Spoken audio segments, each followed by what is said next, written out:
It's confession time. Half a year ago, I bought an S15 from Jimmy and I hid it in the lift building. I did send it off to go get caged and that was it. I knew that I wanted to do something wild with this car and now we are here at Drift HQ and this definitely can end up being the coolest car that I own. Let's get into it.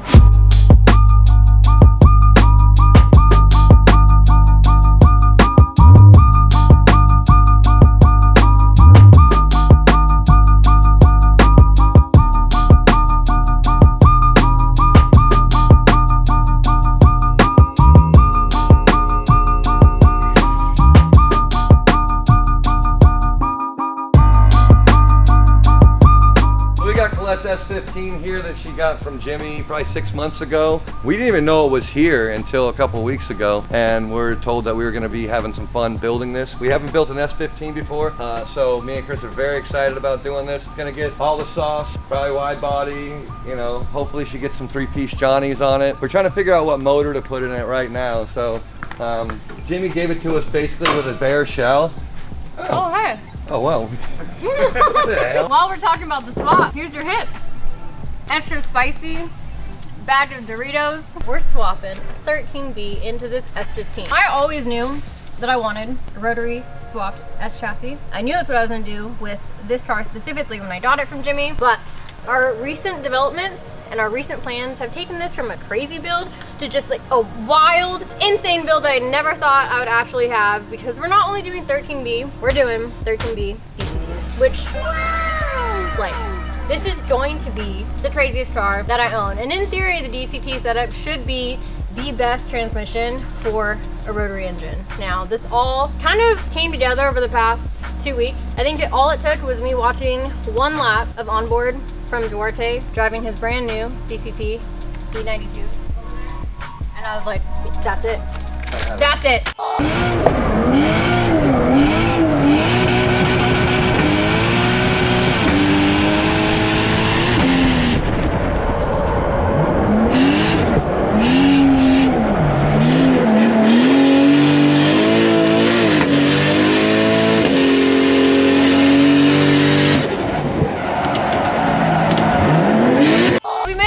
So Drift HQ already has experience with DCT. It's here, it's coming into drifting, and now we're about to swap it into this. I think the theme for this S chassis is going to be old school meets new school, and I'm excited to get into it. Cricket and Chris have already started on this build. They wasted no time, dropped everything out from underneath, and already started working on all the reinforcements that are needed for this S chassis. So I've never owned an S chassis before, and I'm going to be learning all of the S chassis quirks and things along with you guys. Talk to me. What you got going on? I go grab your stuff, Frank. So we got in a shipment from GK Tech yesterday afternoon. So I didn't get the sandblaster working, but I was able to weld in all of the reinforcements that GK Tech provides. It's very easy. You don't have to go in depth and, you know, TIG weld everything. They actually tell you can just do some 1-inch stitch welds on it, and that's plenty, but I wanted to make sure it was nice and reinforced and add a little sauce on top. You know, they're spicy. It's supposed to be extra spicy. This is part of the extra spicy stuff. We just put a little bit over the top. So it's all ready for sandblasting and powder coating. We'll get to try out your powder coater during this build. Yes, so do they know you have a powder coater? Did you tell anyone yet? I haven't told anyone officially yet, but we do have an oven, and we're going to be using it for the very first time on this build, which I'm very excited about. And in the rear, we are going 350Z dip. Yes. Upgraded axles, probably just getting everything. And we got that from GK Tech as well in the box. All that stuff is available at drifthq.com or at GK Tech. You can do it with flux core, you can do it with a MIG, you can do it with a TIG. You can do it with just a Harbor Freight welder if you want to. That's what I did it with. Don't be the guy with a broken subframe at the track. Yeah. Fix it. Don't be that guy. Yeah. You've already started on the brake lines. Yep. So because our brake lines and fuel lines are on the hot side, so what I'm doing is rerouting the line, since we're gonna be running AN line on the car from the gas tank to the front anyways. I put the brake line and the fuel lines are all gonna be running on the passenger side, I guess, of this car as opposed to the driver's side. That way we keep it away from heat. We don't have to worry about boiling over the fuel or, you know, fires. PTSD lines, their favorite. We're gonna be using those Well, you said it's your favorite. Like, I love using those. So you're going to be in charge of all the PTFE We're going to lines cut on them this to build. length, and you get to put them together. I'm telling you, I don't know why PTFE is easier for me, because I know if it's good, I know it's good. With the regular ones, I'm like, is it good though? And then it starts spraying, and then it freaks me out. I don't know. You guys have gotten some stuff out of here too, just to make space. Yeah, I removed like the heat shields and all that stuff from underneath the car. We are going to try to get our motor and trans put together today or tomorrow and get it inside the car so we can figure out how much firewall modification and stuff like that we need to do. So that is what we're going to be figuring out in this video, is how do we make 13B DCT work in an S15. We are going to be sadly sort of stealing basically most of the street FC setup and putting it into this car for mock-up purposes. No, that does not mean that this car is now getting like dismantled and not going to be finished. I'm going to be working on this car at the same time that we're building the S15. Vargas gets down here, we're literally going to be stacking two 13B engines side by side. This is the mock-up engine, so that's currently what it's being used for in here. And I'm just going to finish the rest of this build when we actually have the real engine that goes into it. We do have our adapter and DCT, mock-up DCT, and we have our adapter from M33 or M33? I like M33, it sounds cooler. M33 Performance makes what seems like the best rotary to DCT adapter out there. You should be not having to cut anything. You shouldn't have to cut the rear iron at all. It should just bolt up. It even comes with a starter that's a custom starter that sits on the top here, and upgraded hardware. In theory, everything that we need. So now we're gonna put it all together and see what it looks like.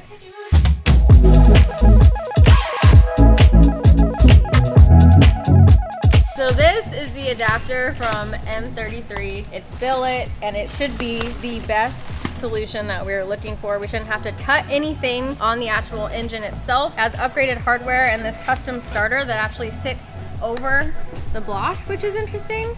So we will actually end up needing a spacer that raises the intake just a tiny bit to end up clearing this. But their whole kit, it's not cheap, but guess what? It should save us a lot of other work and a lot of hacking into the engine that we now don't have to do. It comes with a custom flywheel, a very custom and heavy sprung flywheel from Clutch Masters. This should be the best solution to make our dreams come true.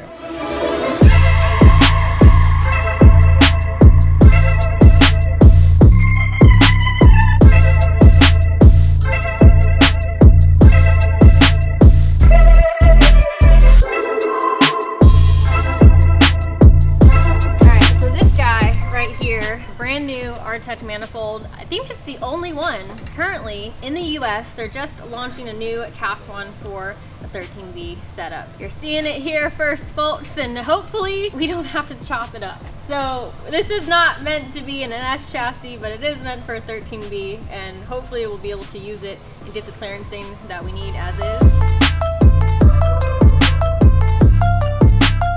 So we looked at this from every direction, and we're gonna have to do the front plate, which means I need to find 12A front cover. Like you guys were saying, it's probably gonna be a lot nicer having it front plated. Anyway, going forward, it's gonna require a little bit more work up front. It's gonna look good, and it's gonna make it a lot more serviceable. Your rack location, anything that you can drop your subframe without having to do anything with the motor.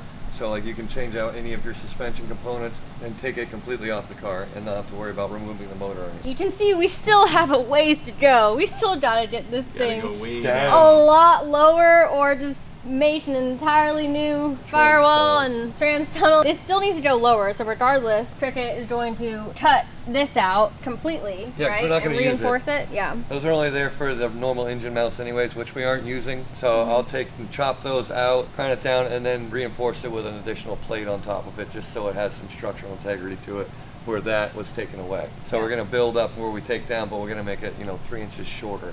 So there's no pedestals on either side, which will give us room for the R-Tech manifold, because right now it's almost touching, and we want to go down at least 2-3 more inches.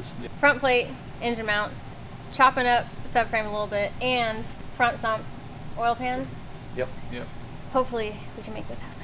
Bust out that credit card, girl. Let's go. Yep, go to drifthq.com. Make thing your you'll dreams learn come about true. I really wanted the S15 to be different, unique, and special, and wild. And it already was going to kind of have that with the 13B, and we just wanted to one-up that even more. So hopefully we will continue to see the light and figure out how to make this go in that. We're gonna make it fit, regardless. We're gonna make it fit. set. We're gonna have a hell of a time fitting this into your trans tunnel. So we're gonna have to beat some stuff with a hammer. Well, I knew this wasn't gonna be the easiest road to go down.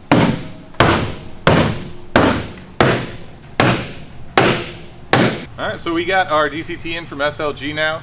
Came with the drive shaft adapter, all the wiring and everything already pre-done, and this is the correct one. It is the V8 version, which has the larger bell housing. So now our bolts will actually line up, which is a great start. Yeah, so helps. now that the cross member is all clearance, we remove those motor mount tabs, and we also hammered the firewall a little bit. We were going to test fit it. We still don't have our oil pan, but we're going to test fit it now just to see how much more clearancing we're going to have to do if we do have to cut up that trans tunnel some more. Yep, 2 alignment downs. Babies. Love to see it. Perfect. All right, so we're gonna take and cut these pieces out, these humps right here, the reinforcement. We don't need these because we're not using these engine mounts. So what we're gonna do is just cut them out, grind it down, make it nice and neat and smooth, and then we're gonna make plates to reinforce. They'll go down along here and they'll tie up into here because we're gonna end up chopping this all out anyway. So we'll reinforce this section down to the main section, and we're gonna teach Collete how to weld. Yeah, because you can't really see these that well, it'll be hidden. Yeah, it's a once put perfect back place. in. It's nice thick metal. It's gonna be flat plated, which is really easy to learn how to weld first, instead of trying to do like intercooler piping or anything like that. It's a pain. I'm gonna chop this apart after we get back from lunch. We're gonna make some plates and we're gonna weld together.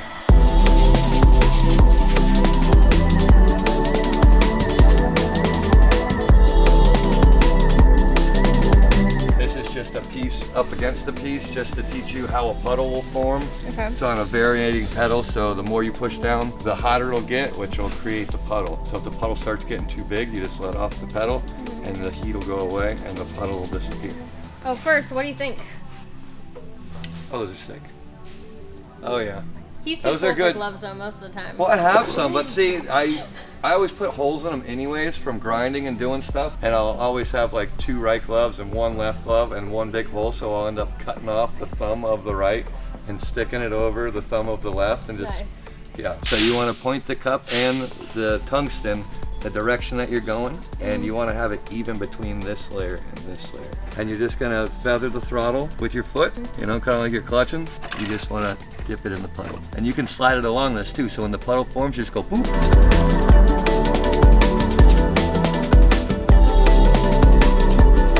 When you start, you like give it a lot to start a puddle, but once the puddle starts, back off and see how much you actually need to have on it to maintain a puddle.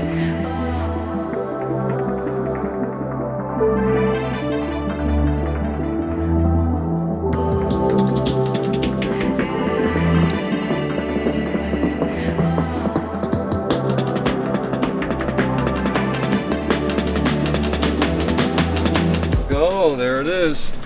Still too hot, Still too hot. but the color. But you got the color. You got what you wanted. Look at that. Day can end with a smile. Alright, at least got a little color, that's good. So slow. More weld, less speed. It's turned down nice and low so you can't over torch it. We're not in a rush. No more practice anymore. No more practice. We're going full tilt, girl. We're gonna hit the hard spots on each side, and then I'm gonna do the top and the bottom.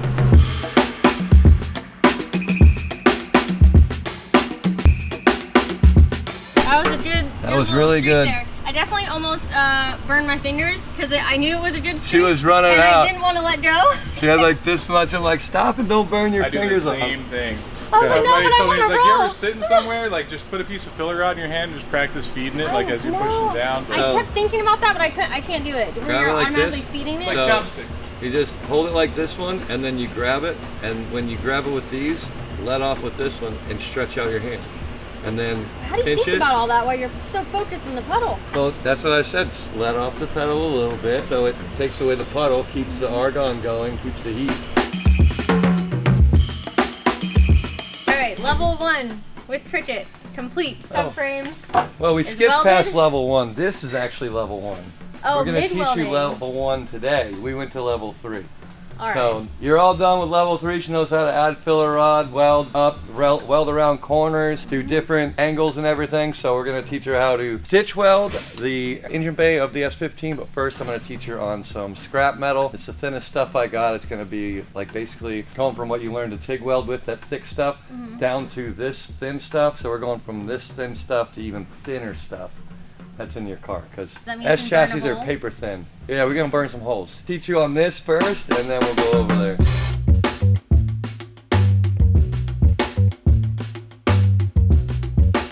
call it? Tack stacking. Tack stacking? Stacking tack. So basically we're just gonna tack weld it and do the same exact spacing every time.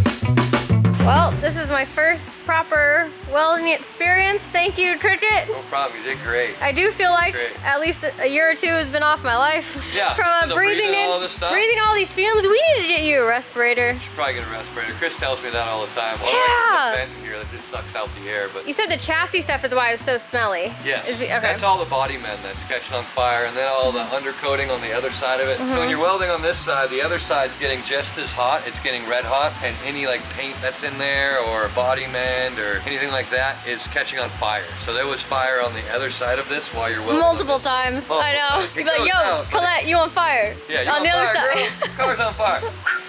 That's really cool though. I've never learned that much about stitch welding before and was able to try it out with the guidance of Cricket, and he taught me how to fill holes, which they look super ugly right now, but Push over to the finished one. after you shave it down it'll look like that. So yeah, there's a ton of holes over here actually. There was we pulled the battery tray. So Oh, all that's what those was there, holes were yeah. actually tack weld or spot weld, excuse me. Okay. So we had to drill through the spot weld and lift it up, cut where the tabs are, but when you do that, you still have the tabs left, so it's easier just to drill them, fill them with weld, and then grind them down, and it makes a nice shaved thing. That was pretty tricky. Like getting That's it the so it didn't overheat and then blow through, and then like building the circle around it and just continuing to fill it up. I didn't film much of that because I had to use all my brain cells to just Did a good focus job. on that. The fact that you were able to fill the holes, that's like one of the hardest things to do. 16 gauge metal, it's very, very thin. Just burns so So it easy. just burns right through it. As soon as it gets hot, it just will burn back away from it. I feel like this was extra tricky because of the body material in between. Every Yep. now and then you would hit it and then sometimes you wouldn't. And I felt like wherever I moved, some places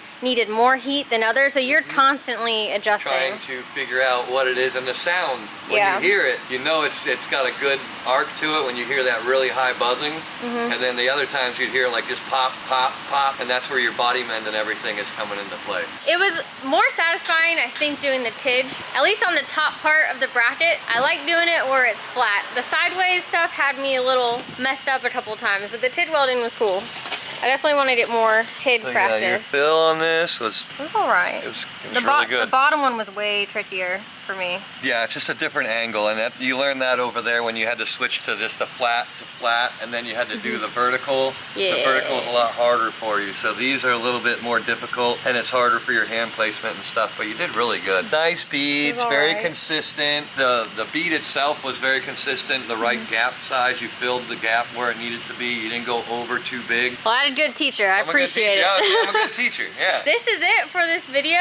We have a bunch of parts on their way. We did officially decide that we're going to mount the engine from the front. They actually have a bracket that goes onto the front cover, but you have to find a 12A front cover or like an early gen 13B front cover. So I have the bracket on the way, but we're Yes. still trying to source the front cover. So I guess they're really hard to find. We're having a tough time sourcing that. Hopefully I find one in the next 48 hours because we have some Dorito engines to stack. So slowly but surely making progress, making a game plan, getting all the right parts headed our way, and the car is going to be living here in Drift HQ until it's completed. So until next time, I will see you guys in the next video.